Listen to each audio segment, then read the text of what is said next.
અને એક વિગત તો એવી પણ છે કે ગોડસેના સાથીદારને સાવરકર એમ પણ કહે છે કે યશસ્વી ભવ, એટલે એનો અર્થ એ કે એમને કદાચ ખબર છે કે ગોડસે ગાંધીની હત્યા કરવા જઈ રહ્યો છે એમના સાથીદારો સાથે.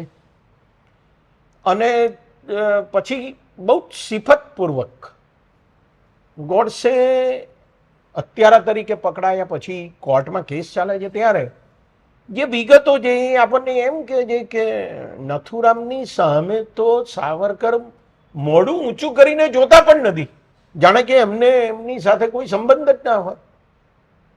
એટલે જે સંયોગિક પુરાવાઓ હતા એ પુરાવાઓના અભાવે સાવરકર છૂટી જાય છે, બરાબર, ગાંધી હત્યા કેસમાં. પણ એ પછી જે કપૂર પંચ નિમાયું હતું એણે લગભગ સાવરકરને દોષિત ઠેરવ્યા છે.